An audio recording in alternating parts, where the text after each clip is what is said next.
जब भारत का रक्षा मंत्री पड़ोसी देश की धरती पर जाकर आतंकवाद की खिलाफत करे, जब वह वहां जाकर ऑपरेशन सिंदूर का नाम ले और जब चीन भी मुस्कुराते हुए भारत की बातों पर सिर हिलाए, तो समझ लीजिए कुछ बड़ा बदल चुका है।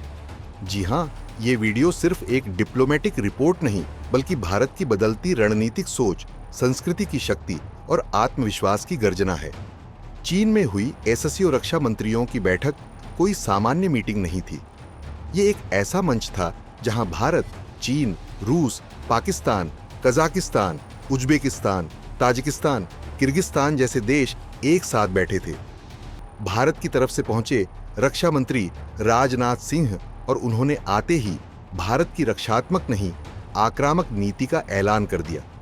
उन्होंने कहा कि आतंकवाद और उग्रवाद केवल क्षेत्रीय खतरे नहीं हैं, ये वैश्विक चुनौती है और हमें मिलकर इनका मुकाबला करना होगा। लेकिन असली बम तब फटा जब उन्होंने पाकिस्तान की ओर सीधा इशारा करते हुए ऑपरेशन सिंदूर का नाम लिया। राजनाथ सिंह ने साफ कहा कि ऑपरेशन सिंदूर भारत की सैद्धांतिक नीति बन चुकी है। अब अगर सीमा पार से आतंकी आएंगे तो उनका जवाब वहीं जाकर दिया जाएगा। इस बयान के बाद इस्लामाबाद में भूचाल आ गया। सरकारी सूत्रों से लेकर सोशल मीडिया तक पाकिस्तानी रणनीतिकारों के चेहरे उतर गए। यानी भारत ने अब साफ कर दिया, अब हम सिर्फ सर्जिकल स्ट्राइक की सालगिरह नहीं मनाते, अब हम तैयारी कर चुके हैं अगली स्ट्राइक की। एससीओ समिट के इतर राजनाथ सिंह ने चीन के रक्षा मंत्री एडमिरल डोंग जून से अलग से मुलाकात की। राजनाथ सिंह ने बैठक के दौरान एलएसी पर तनाव कम करने, विघटन प्रक्रिया पूरी करने, सीमा विवाद के समाधान में तेजी लाने और एसआर लेवल की वार्ता को पुनर्जीवित करने की बात कही। उन्होंने स्पष्ट कर दिया कि भारत चीन संबंधों में अगर शांति चाहिए तो सीमाओं पर भरोसे की बहाली जरूरी है और यहां चीन का रुख चौंकाने वाला था। उन्होंने विरोध नहीं किया, बल्कि सकारात्मक गति की बात पर सहमति जताई। अब आते हैं उस देश पर जो हर बार चाहता है कि भारत चीन में मतभेद बने रहें, अमेरिका। अमेरिका को डर है कि अगर भारत और चीन के बीच सामंजस्य बढ़ा तो वो एशिया में पावर मैनेजर नहीं बन पाएगा। अमेरिका चाहता है कि भारत चीन के खिलाफ पूरी तरह उसके खेमे में रहे, लेकिन भारत ने दिखा दिया कि हम अमेरिका के सहयोगी जरूर हैं, लेकिन उसके मोहरे नहीं। हम आत्मनिर्भर हैं और हमारी विदेश नीति भारत केंद्रित है, अमेरिका केंद्रित नहीं।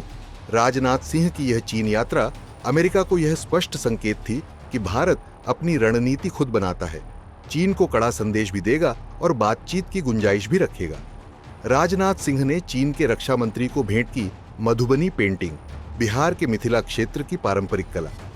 ये कोई साधारण भेंट नहीं थी, ये था भारत का सॉफ्ट पावर मैसेज है।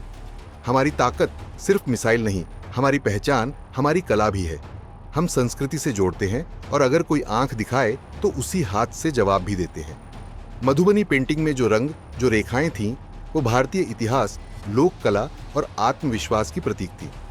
राजनाथ सिंह ने अपने बयान में कहा कि वे करीब 6 साल के बाद कैलाश मानसरोवर यात्रा की बहाली पर बहुत खुश हैं। इससे 2 बातें साफ हुईं। पहली, भारत चीन संवाद की कुछ खिड़कियां अब भी खुली हैं। दूसरी, भारत अपनी आध्यात्मिक विरासत को रणनीतिक मंचों पर भी सम्मानपूर्वक उठाता है।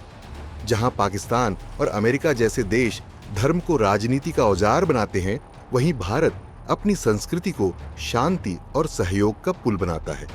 खैर, एससीओ समिट के इस पूरे घटनाक्रम में 3 संदेश पूरी दुनिया में गए। पाकिस्तान को चेतावनी है कि आतंक का जवाब अब एलएसी या एलओसी पर नहीं रुकेगा, बल्कि उसके पार जाएगा। चीन को समझना होगा कि अगर दोस्ती चाहिए तो सीमा पर भरोसे का आधार बनाओ। अमेरिका को इशारा है कि भारत अपनी नीति खुद तय करता है। आजादी के 75 साल बाद भी हम किसी की छांव में नहीं खड़े। आज का भारत ना तो दबाव में झुकता है, ना लालच में बिकता है। हमने देखा कि कैसे एक कूटनीतिक यात्रा में भारत ने संस्कृति, सुरक्षा और रणनीति तीनों को एक साथ मंच पर रख दिया। जहां दुनिया सिर्फ बयान देती है, भारत अब कला से बात करता है और ऑपरेशन सिंदूर से चेतावनी देता है। अब बताइए कि क्या अमेरिका और पाकिस्तान को भारत की ये नीति हजम हो रही है? अगर आपको लगता है कि राजनाथ सिंह का ये दौरा भारत की कूटनीति की जीत है, हाँ या ना में कमेंट करके जरूर बताएं।